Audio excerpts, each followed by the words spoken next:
What's up, y'all, man? This is your boy, y'all's chosen one man. Um, this is I did a different thing with the X-Men. I'm just gonna do a video on this one.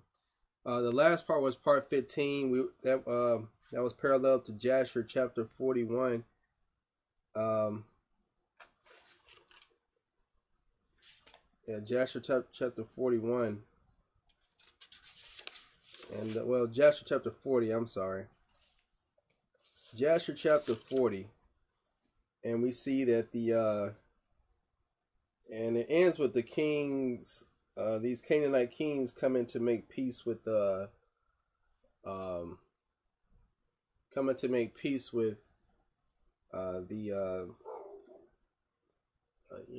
the Israelites here, Jacob's sons, and chapter 41 goes on in the book of Jasher, goes on to talk about Joseph was exalting his brothers. He saw their power and how strong they was, but when he turned like 17, he started exalting himself over his brothers. You know what I'm saying? Like he was greater than them, saying the sun, the moon, the stars, which represents his mother, his father, and the stars, the children would bow down to him and stuff. So he started dreaming them, and that's why in the Bible you hear about the story about how the real reason why Joseph was sold into slavery was because his brothers were enticed.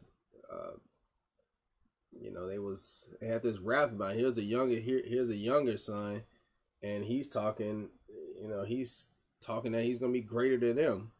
So that's how it was enticed on, why Joseph was sold into Egypt. But keep in mind, it was all Yah's plan too. So before you go say, "Oh, there's so bad, brother," how can you sell your brothers? How can you sell your brother? It was all a plan by Yah. You know what I'm saying? So as we continue through Jasher, man, all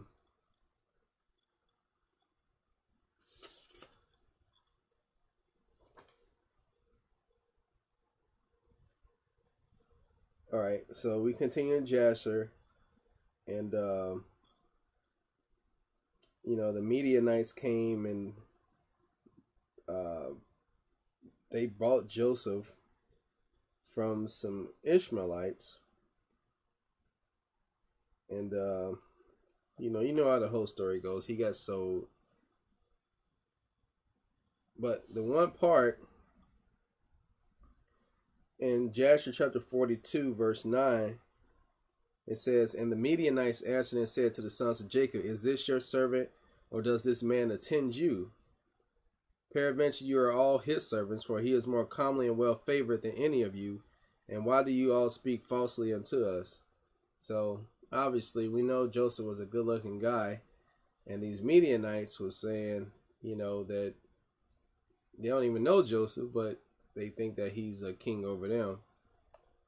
And the Midianites was like, "You know what? No, we're not going to give him back. Now, therefore, we will not listen to your words nor attend to you, for we found the youth in the pit in the wilderness, and we took him. We will therefore go on."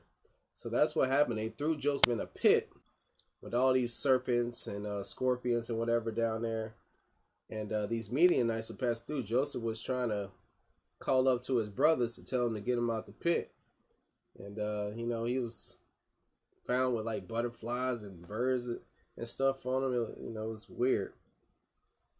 And all the sons of Jacob approached them and rose up to them and said unto them, "Give us back our servant, and why will you all die by the edge of the sword?" And the Midianites cried out against them, and they drew their swords and approached to fight with the sons of Jacob. Not a really good mood. Not really good at all. Not really good. And behold, Simeon is always, it was Simeon, the one that set him up in Shechem, man. He was the one that started. And behold, Simeon rose up from his seat against him and sprang up the ground and drew his sword and approached the Midianites. And he gave a terrible shout before them, so that his shouting was heard at a distance, and the earth shook at Simeon's shouting. He said the earth shook at Simeon's shouting. And the Midianites were terrified on account of Simeon and the noise of his shouting, and they fell upon their faces and were excessively alarmed. Excessively alarmed. So the Midianites, they were terrified. They approached him. They wanted to purchase Joseph from the Midianites wanted to purchase Joseph from him. Then they sold the sons of Jacob sold their brother to the Midianites. The Midianites, obviously they start talking amongst themselves like, we don't feel good about this. So they eventually sold him to the Ishmaelites. All right. So we don't see any more fighting or anything.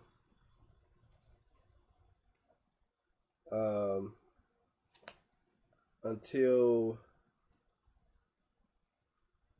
chapter, when we get a glance of it, we can get to chapter 51.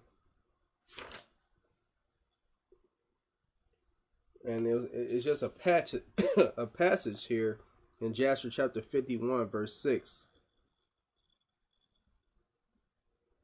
All right, so now we're going further into the future from what they were.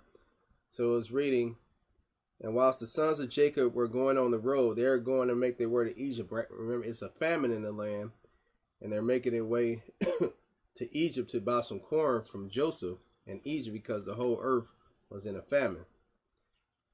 And whilst the sons of Jacob were going on the road, they repented of what they had done to Joseph. And they spoke to each other, saying, "We know that our brother Joseph went down to Egypt, and now we will seek him where we go. And if we find him, we will take him from his master for a ransom, and if not, by force, and we will die for him." So you can clearly see that his brothers repented of what they had done to Joseph, man. They had to be a burden on their soul all their days. And they agreed to do this together. If you're going to read Jasher, it says that they break up into 5 groups. 10 groups. They entered through 10 gates in the city of Egypt. And let's see.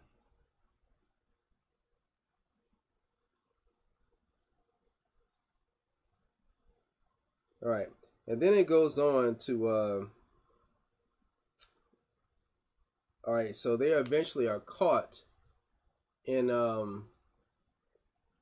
they eventually are caught. If you read in Jasher, the 10 brothers are caught in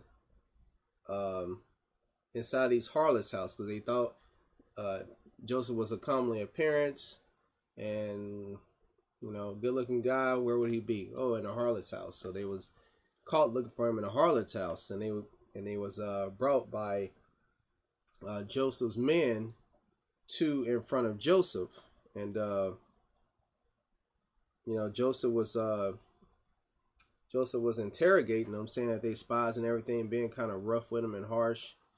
And we read chapter 38. It said, "And Joseph called unto his mighty men, and 70 valiant men came before him, and with drawn swords in their hands, and the sons of Jacob were terrified at them." So the sons of Jacob were terrified at them. "And Joseph said unto them, Seize this man and confine him in prison until his brethren come to him.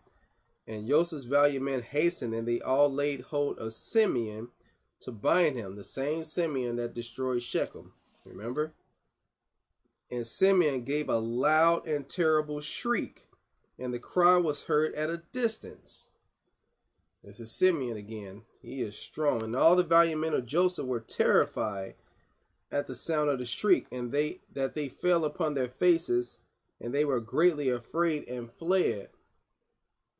And all the men that were with Joseph fled, for they were greatly afraid for their lives. And only Joseph and Mannaseh his son remained there.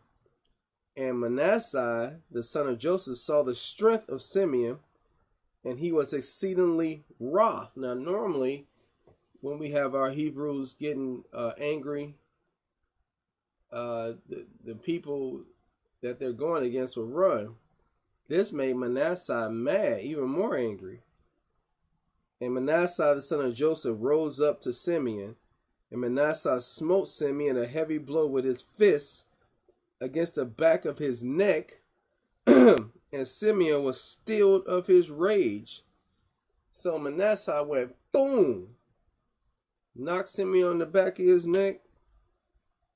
I guess he must have almost laid him out. He didn't lay him out, but it sure did stiffen him. All right.